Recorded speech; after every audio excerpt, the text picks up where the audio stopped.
Present indefinite और past indefinite के अलावा जितने भी टेंस हैं, कितने हैं भला? 10 ही हैं। तो उन 10 के 10 में अफर्मेटिव सेंटेंसेस में ये पहले ही आया होता है, हेल्पिंग वर्ब। तो प्रेजेंट पहले 2 टेंसेस को छोड़ के अगले जितने भी टेंस हैं उनके अंदर जो हेल्पिंग वर्ब है उसके बाद आपने नॉट लगाना है, फिक्रा नेगेटिव। और अगर आपने इंट्रोगेटिव बनाना है तो उस हेल्पिंग वर्ब को आपने सब्जेक्ट से पहले ले आना, यानी बिल्कुल शुरू में ले आना। तो फिक्रा क्या हो गया? इंट्रोगेटिव। और वो हेल्पिंग वर्ब ये है वो हेल्पिंग वर्ब जो 10 के 10 टेंसेस में आते हैं। आप इनकी फोटो खींच लें आंखों के कैमरे से, ठीक है? तो फिर वो जाके तो बार बार देखे घर में, तो ये पक्की हो जाएगी। तो ये वो लफ्ज़ हैं, अगर ये लफ्ज़ किसी फिक्रे के अंदर आए और उसे आपने नेगेटिव बनाना हो तो आपने उसके बाद क्या लगा देना है? नॉट। फिक्रा जो है वो क्या हो गया? नेगेटिव हो गया। और अगर आपने इंट्रोगेटिव बनाना है तो इसको वहाँ से उठा के शुरू में ले आना है, तो फिक्रा क्या हो गया? इंट्रोगेटिव हो गया। और अगर उसमें सवालिया वर्ड भी आ रहा है, सवालिया वर्ड आ रहा है, तो आपने उसको बिल्कुल शुरू में ले आना है, बाकी वही तरतीब। तो ये वो हेल्पिंग वर्ब है सारे, ये तकरीबन 17-18 होती हैं।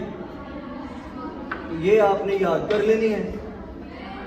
और मैंने बता दिया कि इनके बाद नॉट लगेगा तो फिक्रा जो है वो मनफी हो जाएगा, और ये शुरू में आएगा तो फिक्रा सवालिया हो जाएगा। और अगर कोई सवालिया लफ्ज़ आता है जैसे when, which, what, how, who वगैरह, तो फिर आपने उसको बिल्कुल ही शुरू में लगाना है। हम 1-2 मिसाल देख लेते हैं कि मैं डॉक्टर बनूंगा।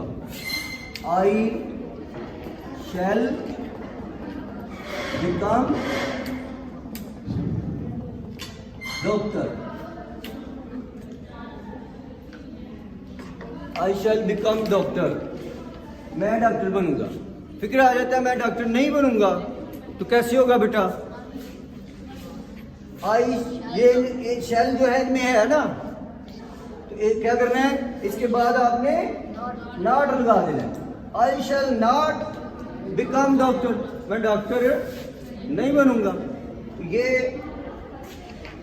ऐसे 10 के 10 टेंसेस में ऐसे ही होता है। और अगर आपने करना है कि क्या मैं डॉक्टर बनूंगा, क्या मैं डॉक्टर बनूंगा, तो फिर आपने इस शैल को यहाँ से ख़त्म करके कहाँ ले जाना है? सब्जेक्ट से भी पहले, शैल आई बिकम डॉक्टर, ये हो गया। और अगर साथ में कोई लफ्ज़ आ रहा है मैं कब डॉक्टर बनूंगा, तो फिर आपने करना है when shall I become doctor. इस तरह से आपने नेगेटिव और इंट्रोगेटिव बना लेना है। और ये 10 के 10 टेंसेस आपके हो गए हैं कि आप इस तरह से नेगेटिव बना सकते हो और इंट्रोगेटिव बना सकते हो।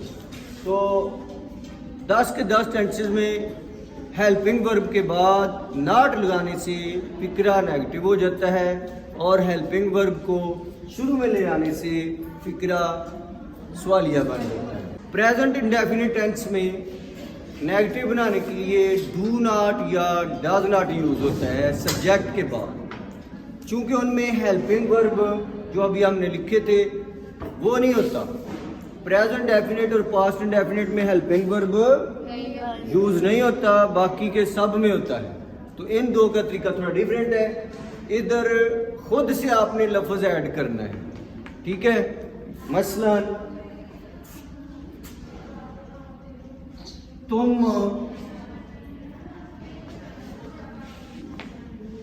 यू ईट मैंगो, तुम आम खाते हो। यू ईट मैंगो, तुम आम खाते हो। तुम आम नहीं खाते हो, तो आपने वहां पे तो होता था ना हेल्पिंग वर्ब, यहाँ पे आपने खुद से डालना है you do not eat mango, ये आपने कर देना, यू डोंट ईट मैंगो। और अगर आपने इसको सवालिया करना है तो आपने फिर कर देना है डू यू ईट मैंगो। क्या कर देना है? Do you eat mango.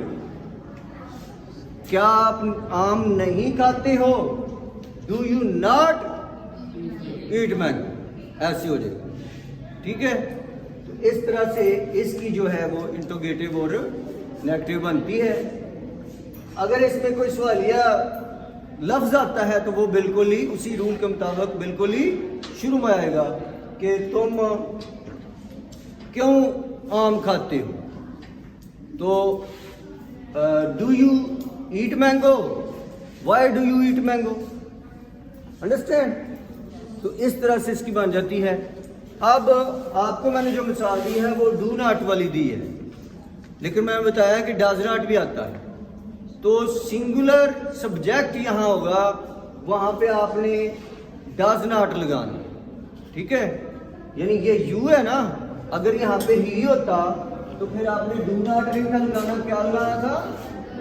Does not लगाना था। जैसे ऐसे होगा फिर he does not eat mango, फिर इस तरह से हो जाना। अंडरस्टैंड। अगर ये वाला जो सब्जेक्ट है वो सिंगुलर होगा तो डज नॉट यूज होगा, और अगर ये प्लूरल होगा तो डू नॉट यूज होगा। और जब डज नॉट यूज होगा ना, तो आगे जो वर्ब आएगी ना इस तरह से। चले इसको एक और फिक्रा लिख के आपको समझाते हैं।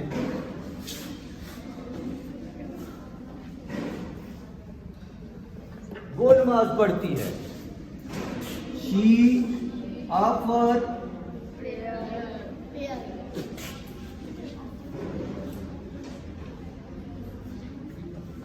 प्रेयर्स। इसमें ये क्या है? सब्जेक्ट सिंगुलर है प्लूरल, इसलिए यहां क्या आएगा? She offers prayers.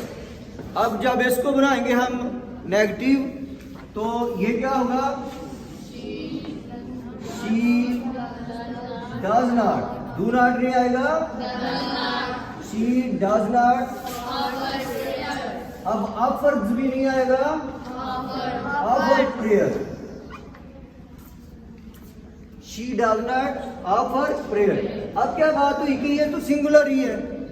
अब मैंने बताया था कि अगर सब्जेक्ट सिंगुलर हो तो उसके आगे जो वर्ब आएगा उसके साथ एस या ईएस आएगा। अब क्यों नहीं आया? इसलिए कि डज आ गया है। वो वाला एस या ईएस कहाँ लग गया है? यहाँ पे लग गया। तो आप ये रूल ज़हन में बिठा लें कि जब फिक्रे में डज आ जाएगा तब वो वाला रूल खत्म कि सब्जेक्ट सिंगुलर है या प्लूरल है। यानी अगर फिक्रे के अंदर डज आ जाए तो फॉर्म के साथ एस या ईएस नहीं लगा। ये बात है। Any question about it? अच्छा, तो एक और बात है कि एस कहाँ लगाना है और ईएस कहाँ लगाना है। एस कहाँ लगाना है और ईएस कहाँ लगाना है। तो उसमें भी जो है वो आपने देखना है कि जो वर्ब है ना उसके एंड वाले लेटर्स को आपने देखना है। वो आपको बताएंगे कि यहाँ एस लगना है या ईएस लगना है। जो रूल है ना प्लूरल बनाने का, सिंगुलर को प्लूरल बनाने का जो रूल है वही रूल यहाँ पे अप्लाई होता है। और वो रूल ये है कि अगर किसी लफ्ज के एंड पे CHO, SHO, SSO, O हो तो X हो उसके एंड पे एस नहीं लगाना, क्या लगाना है? बाकी सब के साथ एस लगाना है। तो इस तरह से आपको ये सारी चीज़ें मैंने बता दी हैं प्रेजेंट इंडेफिनिट के मुतल्लिक। और कोई अगर रह गई है तो आप पूछ सकते हैं।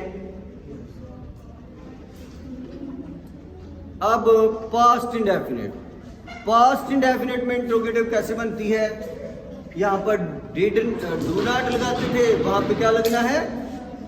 Did not. वहां पे क्या लगना है? Did not. और वो अकेला ही है, वहां पे ये देखने की जरूरत नहीं है कि सब्जेक्ट सिंगुलर है या अकेला है, तो उसे ही नहीं आना है, ठीक है ना। तो एक विकरा लिखते हैं, उसने नमाज पढ़ी। ये कौन से टेंस का विकरा है? उसने नमाज पढ़ी।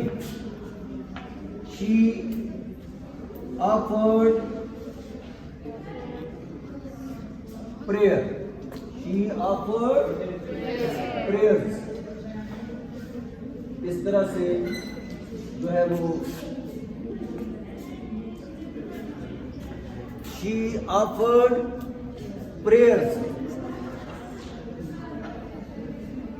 उसने नमाज पढ़ी। क्योंकि इसमें सेकंड फॉर्म आती है ना, इसकी जब माइनस बनाएंगे तो सब्जेक्ट के बाद डिड नॉट लगा देंगे, ठीक है।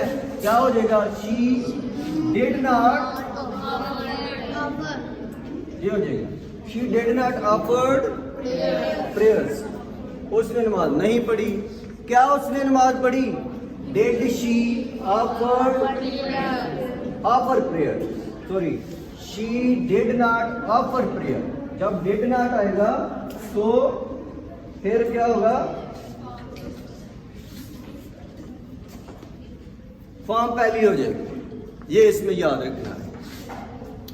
ये याद रख लें कि जिस भी फिक्रे के अंदर डिड आ जाए उसके बाद फॉर्म कौन सी आती है? पक्की बात है, ये याद रखें। ये आपको पेपर में भी आ सकता है कि दुरुस्त करें फिक्रों को, तो उसमें डिड आया होगा तो फॉर्म उन्होंने दूसरी या तीसरी लगाई होगी। तो आपने समझ जाना है कि जिस फिक्रे के अंदर डिड आ जाए फॉर्म हमेशा पहली होती है। तो इस टेंस के रूल के मुताबिक तो दूसरी फॉर्म आती है, लेकिन जब इसमें डिड को लाएंगे तो फॉर्म क्या हो जाएगी? पहली हो जाएगी। She did not offer prayers. तो इस तरह से अगर आपने इसको करना है सवालिया, तो डिड शी ऑफर प्रेयर्स। सवालिया मनफी करना है तो did she not offer prayers. और अगर और लंबा करना है, वो कब नमाज, उसने कब नमाज पढ़ी, क्या होगा? When did she, when she नहीं, when did she offer prayers। वो जो लफ्ज लगाया है, ये जो हेल्पिंग वर्ब है, वो सवालिया में बाहर ही रहना है।